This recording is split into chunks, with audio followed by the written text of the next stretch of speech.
Hari mu masaha ya saa sita, umusore abona Pandagari imuhagaze imbere. Ataragira icyo avuga, abapolisi batatu bahita basimbuka mu modoka, bamufata amaboko bayahuriza inyuma, bamwambika amapingu.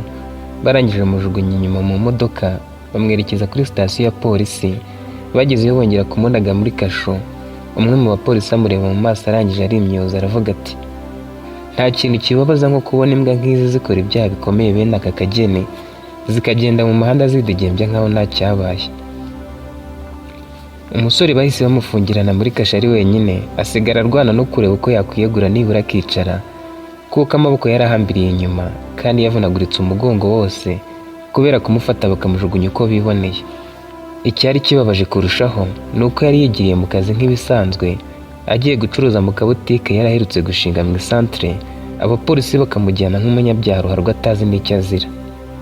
Abapolisi bakomeje kujya bamunyuranyuraho aho hantu, maze aho yari ari muri kasho yumva umwe aravuze ati, buriya ni ubwicanyi ndengakamere. Aba basore bakabaye bararashwe, kuko ubwicanyi nka buriya ntibusanzwe. Ni uko nyine batarahamwa n'icyaha, kandi sinumva ukuntu umuntu yica undi ntibamwica ahubwo bakamufunga. Ni ukuri bazasubizeho igihano cy'urupfu. Umusore yarabyumvaga akagira ngo ni abandi basore bari kuvuga, ariko yakwibuka ukuntu bamuzanye mu buryo budasobanutse, ubwoba bukamutaha. Ku munsi wakurikiyeho, umusore yajyanywe mu ibazwa kugira ngo agire amakuru atanga mu iperereza. Umupolisi w'umukobwa wamubazaga ibibazo yamweretse ko yamugiriye impuhwe, amubaza amazina undi amubwira ko yitwa Pierre. Umupolisi yamubajije icyatumye yica umukobwa nyuma yo kumwiba amafaranga ye yose. Umusore abura icyo avuga, abwira umupolisi ati, sinzi niba ntari kurota, kuko ibintu uri kumbwira sindi kubyumva. Nk'uko amategeko y'ibazwa avuga, ukekwaho icyaha aba yemerewe gusubiza cyangwa kubyihorera. Umupolisi yasabye ko bamusubiza muri kasho kuko yari yanze kugira icyo abivugaho, ariko mbere yo kugenda abanza kumubwira ati, uracyari muto wa musore we, kandi ibyaha wakoze n'ibiguha uzafungwa burundu. Gusa sinzi impamvu ndi kwiyumvamo ko urengana. Nzakomeza kugukurikirana kugeza igihe urukiko ruzagusomera umwanzuro. Nyuma y'icyumweru, uwo musore Pierre yagombaga kujyanwa mu rukiko akajya kumva icyo ashinjwa nawe akisobanura. Ku munsi wo kumujyana mu rukiko, umupolisi yamukuyemo ipingu, arangije aramubwira ati, ndatekereza ko noneho nubwo ukaza utaraducika turi abapolisi 8. Amaboko yawe amaze gucika ibisebe kubera ipingu, ariko kubera ubugome ufite mu mutima ntiwumva n'uburibwe. Biratangaje kubona umusore mwiza nkawe atungwa n'ubwambuzi n'ubwicanyi. Pierre yamurebye mu maso, agiye kumubaza icyo azira. Umupolisi ahita amukubita urushyi mu maso ati, zibaho ngaho utagira ijambo uvuga wakicanyiwe.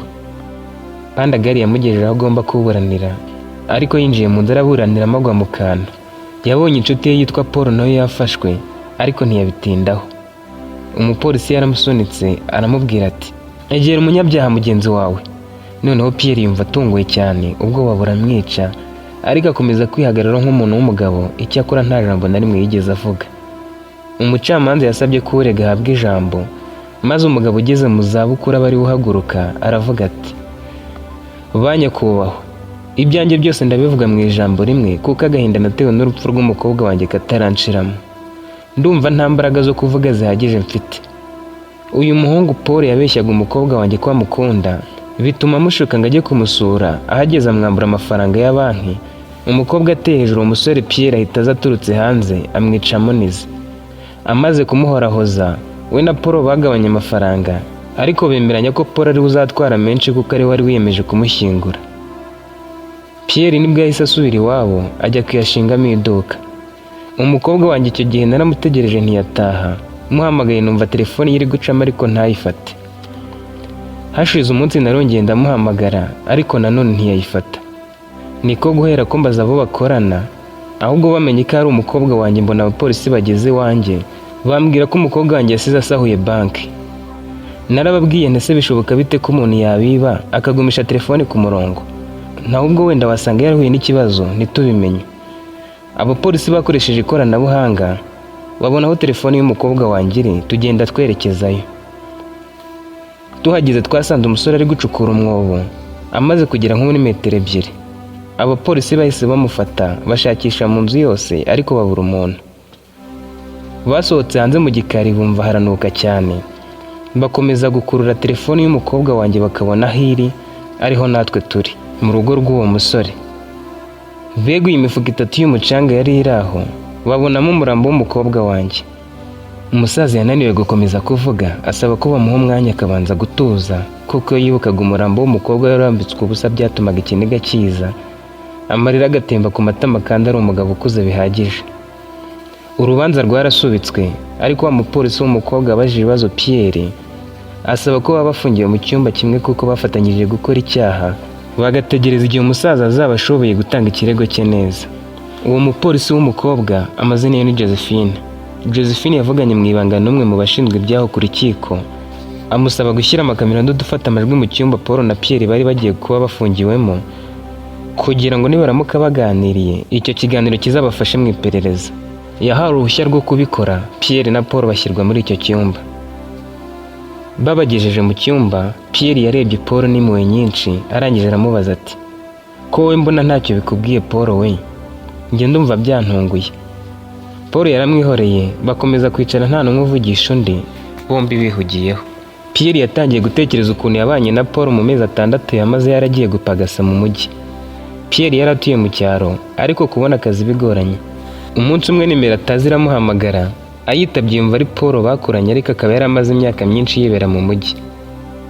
Paul yamubwiye ko ubuzima bumeze neza, amusaba ko niba bishoboye yajyayo bakabana ari nako bashaka amafaranga. Pierre yarabyemeye, ava iwabo aragenda, ajya kubana na Paul mu mujyi. Gusa uwo mujyi ntiwari ukanganye cyane, ariko ibikorwa by'iterambere byari biri kuwugeramo mu buryo bwihuse. Pierre agezeyo yatunguwe no gusanga inshuti ye yo mu bwana Paul yaraguze inzu ntoya y'ibyumba 2 mu mujyi, kandi yarayavanye mu biyede. We yasaga n'uwasekewe n'isi.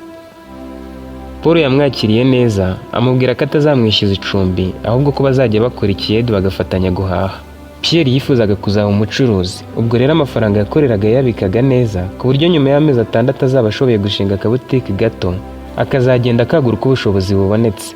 Icyakora nyuma y'igihe gito yaje gutungurwa no kumenya ko yanze abanamo na Paul atari we wayiguriye, ahubwo ko yayiguriwe n'umukobwa bakundana. Uwo mukobwa witwaga Sabrina akaba yarakoraga muri banki, ahembwa amafaranga menshi cyane. Gusa ntiyabitinzeho, icyambere nuko ari yanditswe mu mazina ya Paul. Kari akazu kubatswe mu kibanza kinini, bigaragara ko hazubakwa indi nzu nini. Sabrina yari yarahaye Paul amafaranga ajya kugura ikibanza kirimo ako kazu gato, ariko kubera ko yamukundaga kandi yizeye kuzabana nawe, yamusabye ko akiyandikishaho. Ibi byose Pierre yabibwiwe na Paul, ariko Paul akamubwira ko afite undi mukobwa akunda ku ruhande, bityo ko adashaka kubana na Sabrina, kandi ko yabuze uko yamukatira yaramuguriye ikibanza. Yari yarabeshye umukunzi we wundi ko ari we wakiguriye, bityo ko nabona amafaranga azahubaka inzu nini bakabona kubana. Pierre yashakaga kumugira inama, Paul akamubwira ko nakomeza kwigira atyo atazashobora kuba muri uwo mujyi. Uwo mukobwa yajyaga aza kubasura, ariko Paul yari yaramubwiye ko Pierre bavukana. Habura iminsi mike ngo amezi 6 ashire Pierre ageze mu mujyi, yabwiye Paul ko amaze kubona igishoro, ko agiye gusubira mu cyaro akajya gutangira ubucuruzi, ko inzu yamaze kuyikodesha, bivuze ko yari kugira agahita atangira gucuruza ku kabutike inshuti ye yo mu cyaro yari yamufashije gushinga. Paul yamusabye ko abanza gusezera ku mukunzi we, Pierre arabyemera. Yahamagaye Sabrina ngo aze asezere kuri murumuna we kuko yabeshyaga ko bava inda imwe. Sabrina amubwira ko arahanyura ajyanye amafaranga ku cyicaro. Paul yagize amatsiko, amubaza umubare w'amafaranga afite. Sabrina amubwira ko arenga $25,000,000. Byari bimenyerewe ko amashami ya banki akusanya amafaranga yabikijwe mu gihe runaka, akayashyikiriza ku cyicaro gikuru. Ku ishami rya banki Sabrina yakoragaho niyo wajyanaga ayo mafaranga. Paul yari yarabuze uko yazamwambura amafaranga yajyanye kuri banki, hanyuma agashaka uko amufungisha, akazafungurwa yarubatse inzu nziza muri cya kibanza kandi abana n'undi mugore. Yagerageje kenshi kumuteza ibisambo, ariko Sabrina akabicika. Ibyo byose Pierre ntiyari abizi, icyo yari azi cyari uko Paul adakunda Sabrina gusa, ariko ntiyari azi ko agerageza no kumuhemukira mu bundi buryo. Sabrina yaje atinze, asanga Pierre amaze kuzinga ibyo byose. Byatumye adatindana nawe, amusezeraho arataha. Sabrina yitwaraga kuri moto, yumvaga kugera ku cyiciro bitaratinda, abwira Pierre ko nawe arahita agenda, ariko ko atagira kwashira ngo abure no kwicaraho umunota umwe. Pierre yaratashye, Sabrina agumaho, asigaranye na Paul. Pierre ageze iwabo, yagiye kureba inshuti yamushakiye inzu, ikaguriramo n'utuntu duke duke, imuha imfunguzo. Kuri uwo mugoroba batangira gucuruza ibyari bihari.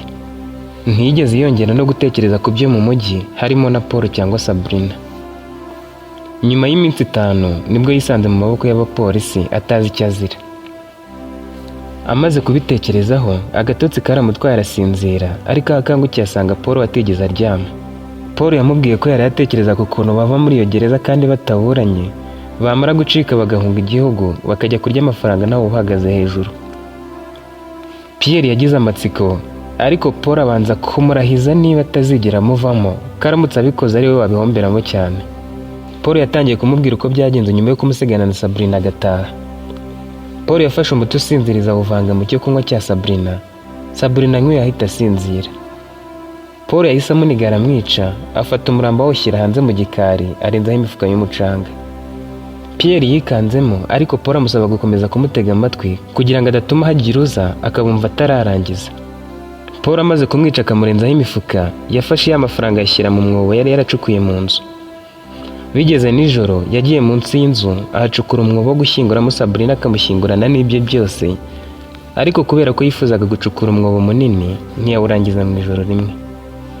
Yategereje ko ijoro rya kabiri rigera akajya gucukura, bigenda uko. Ku munsi wa gatatu y'ibitotsi biramwica ariryamira. Ku munsi wa kane yumvise umurambo uri kunuka umwuka ukamusanga mu nzu, yiyemeza kubaka uruzitiro kugira ngo amushyingure ntawe umubona.